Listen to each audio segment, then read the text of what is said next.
Hey friends, this is Jake again, and welcome to my How to Make a Friend series, tip number 3. And if you haven't already seen, I made 2 videos before this.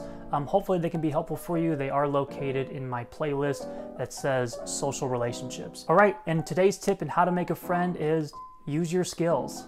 You ever seen those things or hear about those things called paint night? Well, it's those paint nights that bring people together and some friendships can be developed. What they're doing here is they're using their skill in how to make a friend. Sure, they're making money with it as well, but chances are these people are going to make some long-term connections, especially if this is something that they keep doing over and over. Now think about any skills that you might have for a moment.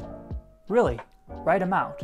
I really encourage you, write them out right now. See if you have 2 or 3 skills that could be beneficial for you. Use these skills that you already have to connect with others around you that might be interested in either using your skills that you have to help them, or you can teach skills to someone. And you might be thinking, well, I don't have a skill. When I was really young, I didn't really think I had any skills either.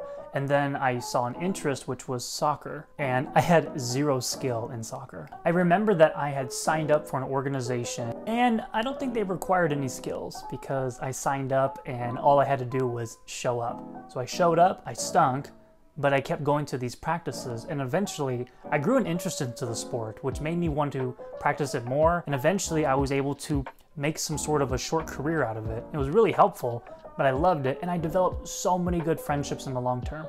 I may not be friends with all of them now, but over those years, it taught me how to develop and communicate when it comes to social skills. So for those of you out there saying, Jake, I don't have any skills, that's okay. That's a good place to start. Rather than just guessing and keep trying to scratch the surface, if you feel you don't have any skills, think again back at your interests. What are you interested in? Write it out, set it in motion, make a goal, try to work on that skill, and see if others around you also like those skills. You never know where it could take you and who you can meet with those skills. That's the important part here, because that's the goal we're trying to talk about. You're gonna hear me say this over and over. The moment you feel like, Jake, I don't have any skills, I don't know what to do. How do I make friends? That's okay. Look at my other videos. They're gonna be helpful for you. Look at a ton of other videos out there on how to make a friend, because the alternative of not going for some sort of skills development is maybe what you're doing now. Nothing. You're gonna see this video, do nothing after it. I really want you to use this time and what you learned in today's video, such as use your skills to connect with other people. Think of what you can do to develop. It's gonna take that one creative step, and then another one and another one.